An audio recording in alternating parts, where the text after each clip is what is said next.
Hello friends, இந்த வீடியோவில் ஹெல்த்தியான வெயிட் லாஸ் அடை எப்படி செய்கிறதுன்னு பார்க்கலாம். பார்லி அரிசி, கொள்ளு, பாசிப்பயிறு, கேழ்வரகு, துவரம்பருப்பு, வரகு அரிசி, கவுனி அரிசி, இதெல்லாமே நான் ஒரு 100 ml டம்ளரில் சம அளவாக எடுத்து நல்லா கழுவிட்டு ஊற போட போகிறேன்.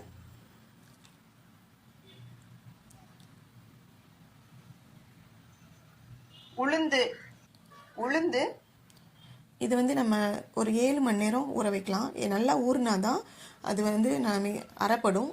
ஏன்னா பாசிப்பயிரெல்லாம் நல்லா ஊறணும், கேழ்வரகுலாம் நல்லா ஊறினா தான் மாவாகும். இந்த கிரைன்ஸ் எல்லாத்துலேயுமே பார்த்திங்கன்னா புரதம், நார்ச்சத்து, இரும்பு சத்து, கால்சியம், பொட்டாசியம் எல்லாமே நிறைஞ்சிருக்கு. இதில் இருக்க நார்ச்சத்துலாம் வந்து நம்ம உடல் எடை குறையிறதுக்கு ரொம்பவே ஹெல்ப் பண்ணும். கருப்பு கவுனி அரிசியில் இருக்க நார்ச்சத்து உடல் எடை குறையிறதுக்கு ரொம்ப ஹெல்ப் பண்ணும். கேழ்வரகு நீரிழிவு நோய்க்கு ரொம்ப நல்லது. அதுக்கப்புறம் வரகு அரிசி பார்த்திங்கன்னா அது வந்து வரகரிசி வந்து ரத்தத்தில் இருக்க சர்க்கரை அளவை வந்து கம்மி பண்ணும். இப்போது இது எல்லாத்தையுமே மிக்ஸி ஜாரில் நம்ம பாதியாக பிரித்து அரைச்சிக்கலாம். சரிங்களா? இதில் அரைக்கும்போது நம்ம என்னென்ன ஆட் பண்ணுறோம் அப்படின்னாக்க, ஒரு 7 வரமிளகாய், அதுக்கப்புறம் 1 ஸ்பூன் சீரகம், 1 ஸ்பூன் சோம்பு, ஒரு சிறிய துண்டு இஞ்சி சேர்த்து அரைக்கலாம். அதுக்கப்புறம் தேவையான அளவுக்கு உப்பு சேர்த்துக்கணும், தேவையான அளவு தண்ணி சேர்த்துக்கணும். சேர்த்து நம்ம நல்லா கொஞ்சம் குறைப்பாக அரைச்சிக்கலாம். ரொம்ப நைஸாக அரைச்சிட வேண்டாம், குறைப்பாக அரைச்சி அதை வந்து ஒரு பாத்திரத்தில் மாற்றி வச்சுக்கலாம்.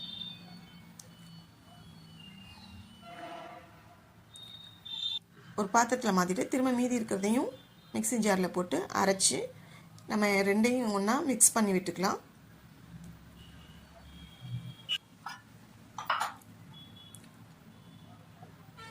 நம்ம இதோட எப்படி இருக்கணும், கன்சிஸ்டன்சி எப்படி இருக்கணும் அப்படின்னாக்க, நம்ம தோசை ஊற்றுற அளவுக்கு இருக்கணும். ரொம்ப கெட்டியாகவும் இல்லாமல் ரொம்ப தனியாகவும் இல்லாமல் கொஞ்சம் தோசை பதத்துக்கு இருந்தால் நம்ம தோசை மாதிரி ஊற்றுறதுக்கு ஈஸியாக இருக்கும்.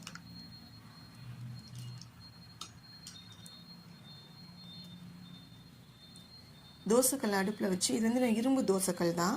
இந்த இரும்பு தோசைக்கல்லை வந்து பார்த்திங்கன்னா தோசையெல்லாம் ஒட்டிக்கிச்சு அப்படின்னாக்கா புளி வச்சு தேய்ச்சி கொஞ்சம் நேரம் ஊற வச்சு போடுவாங்க. நான் வந்து என்ன பண்ணியிருக்கேன் அப்படின்னா, ஒரு துணியில் புளியை வந்து கட்டி, எப்போவுமே வந்து ரெகுலராகவே தோசை ஊற்றுறதுக்கு புளியை கட்டி வச்சு அதை எண்ணெய் தொட்டு தடவுவேன். அப்போ வந்து நமக்கு ஒட்டாமல் ஈஸியாக வரும். தோசையாக இருக்கட்டும் எதுவாக இருந்தாலும் ஒட்டாமல் வரும். இப்போ நம்ம தோசையை ஊற்றலாம். பாருங்கள், அழகாக வந்து தோசை மாதிரி அடை தோசை. இதுக்கு ஆக்சுவலாக பேர் அடை தோசை. ரொம்ப கெட்டியாக இல்லாமல் தோசை மாதிரி வரும். சாப்பிட்றதுக்கு ரொம்ப டேஸ்டியாகவும் இருக்கும். சட்னி வச்சு தான் சாப்பிடணும் இல்லை, இதை வெறும் இதாக கூட சாப்பிட்லாம். பட் சூடாக இருக்கும் போதே சாப்பிட்டுட்டோன்னா பரவாயில்ல. இல்லைன்னு வச்சுக்கோங்க, கொஞ்சம் ஆறி இருந்துச்சுனாலும் சாப்பிட்லாம். பட்டு சூடாக சாப்பிட்ற அளவுக்கு இருக்காது இல்லையா?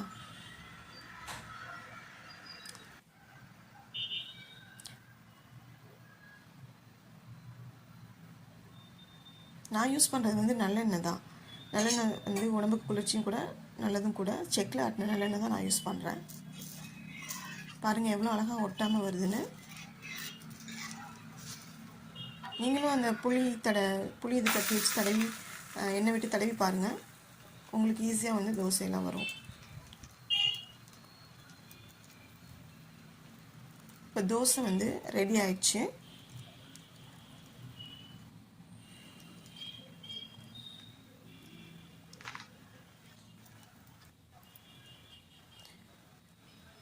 சாரி, தோசை கிடையாது, அடை தோசை.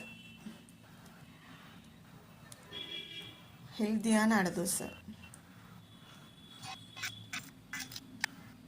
ஓகே, அடை வந்து ரெடி ஆயிடுச்சு. இப்போ இது சாப்பிட்றதுக்கு தயாராகிடுச்சு. சாப்பிடலாமா? இது வந்து தேங்காய் சட்னி வச்சு சாப்பிட்லாம், தக்காளி சட்னி, மிளகாய் சட்னி, குருமா எதில் வேணாலும் வச்சு சாப்பிட்லாம். இன்றைக்கி நான் தக்காளி சட்னி தான் அரைச்சிருக்கேன். இது போல் நீங்களும் செஞ்சு என்ஜாய் பண்ணி சாப்பிடுங்க. உடல் எடையை குறைங்க. Thank you friends. இது போல் வீடியோஸை பார்க்கணுன்னா இந்த சேனலை சப்ஸ்கிரைப் பண்ணிக்கோங்க. லைக் பண்ணுங்கள், ஷேர் பண்ணுங்கள், கமெண்ட் பண்ணுங்கள். இந்த வீடியோவை பார்த்த அனைவருக்கும் நன்றி.